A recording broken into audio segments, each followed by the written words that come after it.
Hi, Mark Savage here with Savage on Wheels. Paul and I are just taking a little Sunday drive today.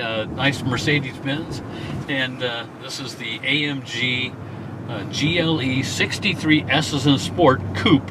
It's really looks like a crossover, looks like a sport utility, but they called it coupe because it's got a fastback on the back of this. So we'll show you that in a minute, but we're just gonna go take a little Sunday drive. You know, this is a nice AMG thing, which AMG basically means dollar sign for any Mercedes. This one starts at $116,000, and it's only got $18,000 worth of options, so $134,000. But this is a performance sport utility coupe. So we're going to show you a little something. There's a race setting we just put it into here. We're going to get on the highway, see what it'll do.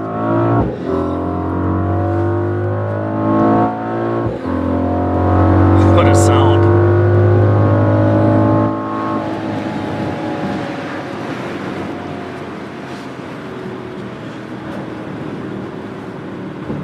So I think we did 103 there, Paul? Yep. That's not too bad on a ramp, and I don't know if you could hear that sound. I hope so. Oh yeah. This thing sounds wonderful. We got a bi-turbo, that means two turbos, on a V8, a 4-liter V8. So in theory, it says we got 603 horsepower and about 625 foot-pounds of torque. So this baby will rock and roll. They tell me it's got a top speed of about 175. I haven't tested that out yet because we only have so many on-ramps that are so long here. But anyway, this is performance-oriented. That's why you're paying all this money, and that's why it has the AMG on it, because they're going to sport tune everything. It's got a fancy carbon fiber engine cover that's like another $1,000 or something like that. So I mean, this is the top end if you want a crossover or sport utility that will perform, and you can take corners, and we'll show you some of that too. We're going to go out to an area near us here that's got a lot of curvy roads, and we'll show you how well this baby runs. But it's a pretty fabulous vehicle, but at a pretty fabulous price. So a lot of cars today have what we call semi-autonomous driving, in that your cruise control, which I will set here very shortly.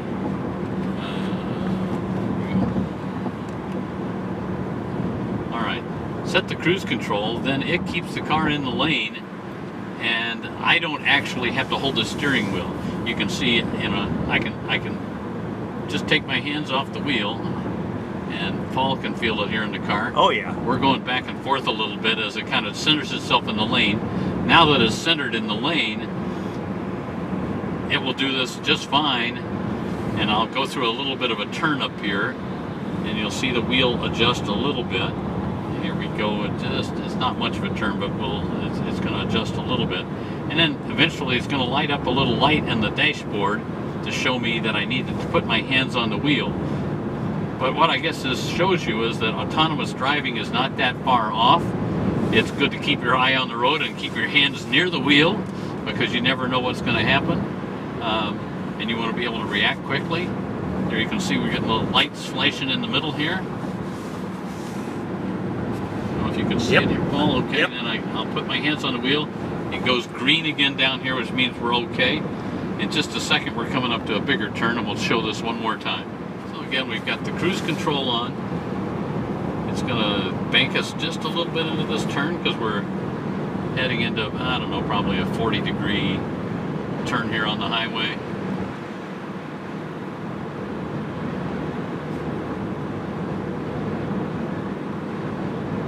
Pretty amazing. But between the GPS system and all the cameras that are on the car that are watching for the lanes, they know what the speed limit is, and you know, everything's programmed in here, man. Eventually we will not have to drive our own cars. Okay, well, obviously performance vehicle, so we're going to put this into what we call, we got Sport, Sport Plus, and Race Mode, and we think, why not put it in Race Mode and see how it handles? So we're going to go through some twisties here, and just see the Sport Plus and Race now tighten up the steering a little bit more, which it was pretty good before that, but this is, you know, you can feel that it's tightened up some. we've got a little elevation change here.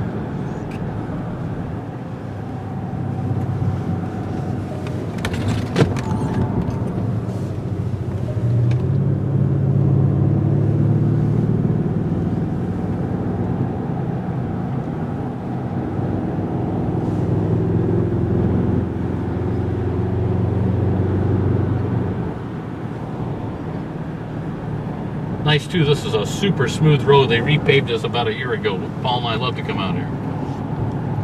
Especially on my bike. Especially on your bike.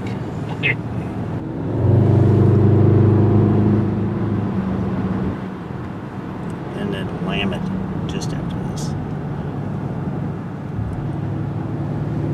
Oh. Truck coming. But again, handles really well. Not a lot of body sway, and that's what you worry about, I think, when you get into an SUV type of vehicle, because it's a little taller. You know, with the fastback on this, maybe that helps a little bit, but the fact that they've given us fantastic shocks and suspension here, and that we can adjust it for sport or race, as the case may be. Pretty spectacular.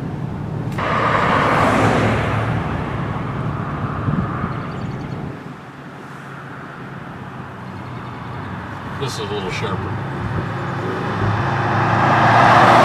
Feedback from the exhaust, that's always nice.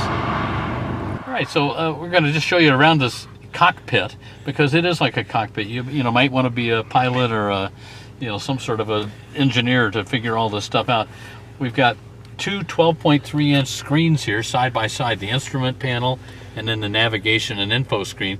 For the mathematically challenged, 12 and 12, that's about 2 feet. So it's wide, obviously a divider right here. Very easy to see, all that's great. There's all sorts of functions here. We're going to run through at least a few of them here. Obviously a steering wheel, flat bottom AMG, carbon fiber in here, carbon fiber up here. I can adjust the drive modes here. We're on race.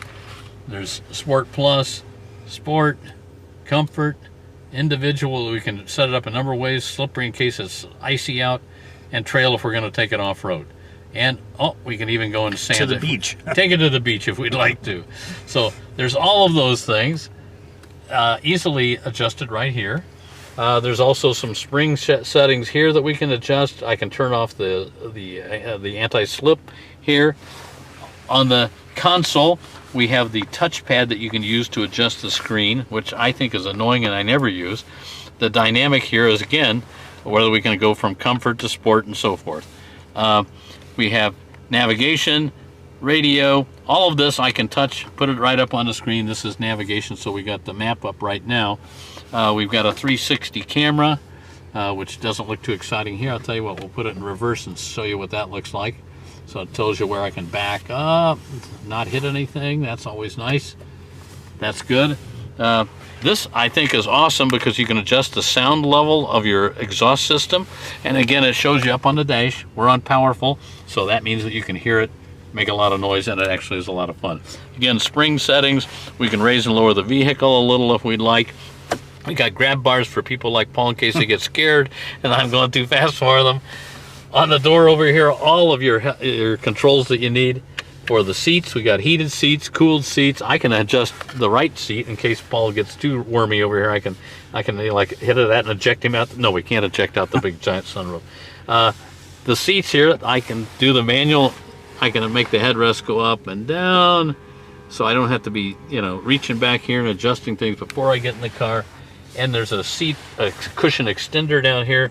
I can push this and it inflates the front of it here so that the seat goes out even further.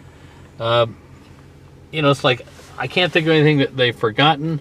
I'll hit the home button here just so you can see that we have a screen that we can have navigation, phone, radio, and just slide it across to whatever we want. And I think we're also going to show you how the comfort setting works. And let's do classic massage, and we got to do... Yep. Oh yeah, oh yeah, oh yeah, baby. Up the back. I don't want to get out. No, it does no. We're just going to sit here the rest of the day, folks. Paul and I found the best feature on the car. It's called massage. And look at this. We've got a number of choices: hot, relaxing, mobilizing massage, active workout, and wave massage. Oh, the wave, that's a good one. The wave is nice. That you can do your back, you can do your shoulders, you can do your bottom. And, you know, I'm feeling it. I can imagine if you're on a long trip and you're tired and you're thinking, you know what, I'm just going to hit one of these bad boys.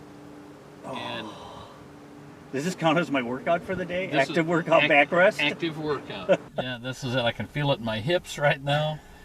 It's pretty amazing. So this is our Mercedes AMG, the GLE. It's got the fastback. This is the S, the 63 model, and they call it a coupe because it's got this kind of a sloping back end to it, trying to make it look like a fastback. It's basically a large crossover vehicle or SUV, got all-wheel drive and all that good stuff. You know, Paul, we can show him. We got fancy wheels. These cost, I think, about $2,000 extra here, but we got giant drilled rotors, got AMG calipers on it, so they'll stop you in a hurry. Pirelli 21-inch tires, those are monsters. And then something you might want to look at the front. You know, this is something, I'm not sure this is going to be big enough for everybody, but this kind of tells you that you got a Mercedes. Look at the size of this logo that they've got on the coat. Got the little one here. This thing's big. That thing's as big as my head. Look at this thing. And Paul and I were talking about this, kind of this sloped back end. It looks a little bit like the Eagle from the 1980s, the SX4. So, you know, maybe we're AMC, AMG, I don't know. Anyway, a lot of fun to drive this thing. Who doesn't want a fancy Mercedes?